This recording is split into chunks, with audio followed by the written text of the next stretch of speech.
paz. Estamos aqui mais uma vez para meditarmos na palavra do Senhor.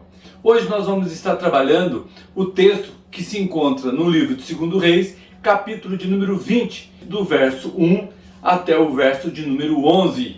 Então, pega a sua Bíblia, sente aí e participe comigo. Se é a primeira vez que você está tendo contato com o canal Prosa, Verso e o Verbo, não deixe de se inscrever, não deixe de dar o seu like e ativar o sininho, porque todas as vezes que nós colocarmos aqui algum vídeo, você estará sendo informado. Vai lá, se inscreve e deixe seu joinha. O capítulo de número 20 do livro de 2 Reis nos apresenta um momento crucial na vida do rei Ezequias. É quando ele, enfermo, em seu leito, recebe a visita do profeta Isaías e traz o profeta a mensagem que ele deveria ordenar a sua casa, porque certamente morreria e não viveria. Talvez seja essa a única comunicação que nós temos por mais temerosa, é quando fazemos um exame e aguardamos ansiosamente o resultado dele. As nossas expectativas é que este exame não seja positivo. E caso o diagnóstico da enfermidade seja positivo, a nossa esperança é de sermos curados. Mas a entrada do profeta vai até os aposentos do rei e diz para o rei: arrume a tua casa, pois certamente morrerás e não viverás. Nós sempre achamos que não é chegada a hora. Ninguém tem em mente o pensamento pulsando a todo momento, dizendo: vou partir. Mas devemos nos preocupar com isso, porque nós não sabemos o dia de amanhã. Agora, quando é que nós devemos nos preocupar? Hoje, agora, este é o momento. Precisamos entender que nós não temos domínio sobre a nossa própria vida e não determinamos quando é que vamos partir. Qualquer situação, a menor das bactérias, pode nos levar a óbito quando nós menos esperamos. E assim, meus irmãos, acredito eu, estava tudo bem. Ezequias, ele estava em comunhão com o Senhor, fazendo a obra do Senhor. Estava trabalhando efetivamente no meio do povo.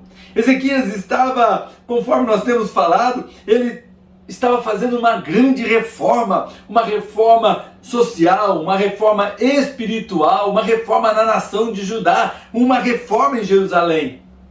Na vida cultica, ele estava trabalhando e Deus ouvia a sua voz. O Senhor era com ele, pois tudo quanto ele fazia, tudo quanto ele intentava fazer, ele lograva bom êxito, porque o Senhor era com ele. Tenho falado o quanto nós ansiamos para poder resolvermos todas as coisas nas forças dos nossos braços. E por isso tenho repetido que muitas vezes nós queremos ser protagonistas da nossa própria história. Isso não é novo. Isso não é novo. Na história que nós conhecemos como Torre de Babel, os homens também quiseram e desejaram ser eles os protagonistas das suas próprias histórias. Preocuparam-se em levantar uma grande torre que chegasse aos céus e tornasse o seu nome célebre sobre toda a terra. Então não é de hoje que nós vemos isso. E vemos também que os nossos dias não são tão diferentes daqueles, marcados sempre pela autovalorização. Nós buscamos como fim último e tácito a satisfação pessoal acima de tudo. Ezequias deveria ter mais ou menos 39 anos. Como nós falamos no vídeo parte 2, Ezequias ele começou a reinar com seu pai. Segundo alguns historiadores, ele foi co-governante com o seu pai em Judá de 729 a 715 a.C.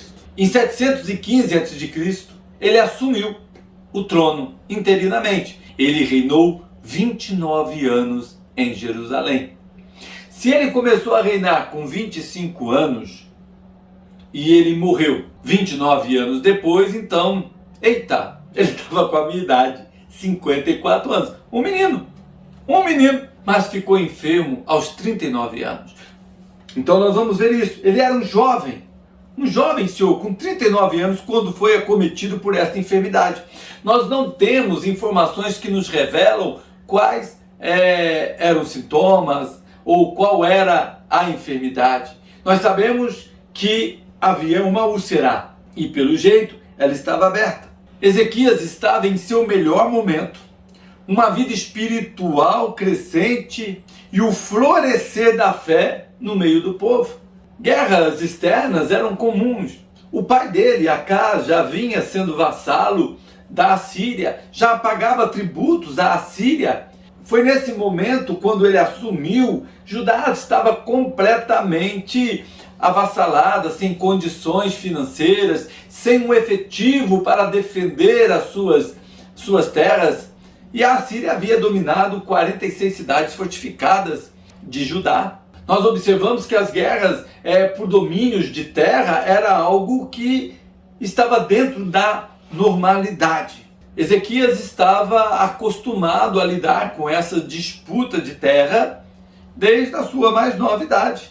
Se ele assumiu com 25 anos e esteve ao lado do seu pai por 14 anos, logo ele deveria ter 11 anos quando ele começou a co-governar com seu pai.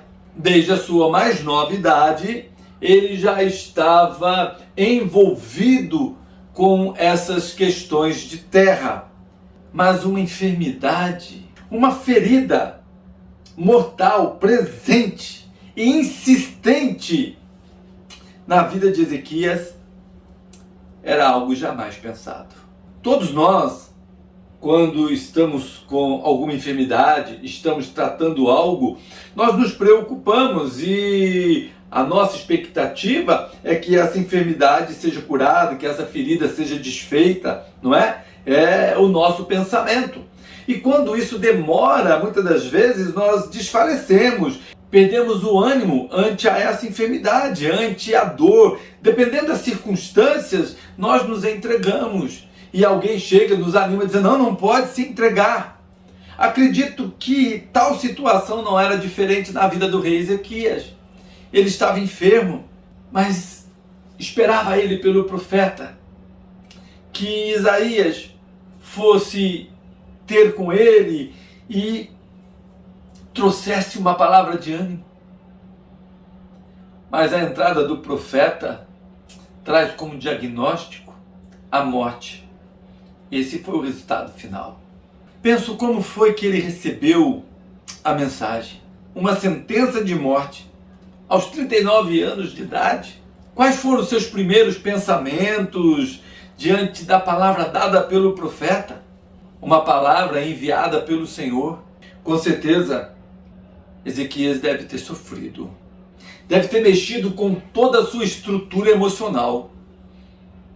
Deus, por quê? Quais seriam os nossos pensamentos neste momento? Acredito que no primeiro momento, nosso pensamento é de defesa, questionamento, incompreensão. Às vezes olhamos ao derredor e falamos, mas fulano é tão mal, né? Eu estou aqui trabalhando, lutando, estou vendo o Senhor operar no meio do povo. Por que comigo? Talvez seria esse o nosso pensamento. Pensando um pouco melhor no texto que nós encontramos no livro de Salmos, Salmos de número 73, Asaf faz esse comentário. Ele fala que quando ele olhou para os ímpios, ele observou que eles eram felizes, bebiam os seus vinhos a largo sorvo. Parece que nada os faziam temer. Mas Asaf, quando ele entra na casa do Senhor, no templo de Deus, ele diz que viu a diferença entre o que serve a Deus e o que não serve. Ezequias, ele andou com o Senhor. Ezequias fez as guerras do Senhor, as guerras espirituais do Senhor. Ele trabalhou na revitalização da nação, do templo e da vida espiritual do seu povo. Ele clamou a Deus junto do seu povo. Agora o rei tinha em sua mente impressa a entrada do profeta, a sentença de morte e a sua saída. Um jovem rei no início de suas batalhas, um jovem rei que experimentou a tempestade, mas também a benignidade do Senhor, que acreditou que suas expectativas eram altas para a sua nação. Acredito que naquele momento ele pensava em grandes coisas que poderiam ser feitas a favor de Judá. A alegria do Senhor pelo socorro e pelas respostas de Deus às suas orações. Quantas coisas poderiam ser feitas? Desenvolva em minha mente um pensamento referente a este momento, referente aos sucessos de Ezequias como rei de Judá. O Senhor é conosco, talvez seja esse o pensamento. Eles viram a boa mão do Senhor junto dele, junto do seu povo, do seu pensamento. Vamos revitalizar, vamos trabalhar, vamos crescer, vamos retomar nossas cidades.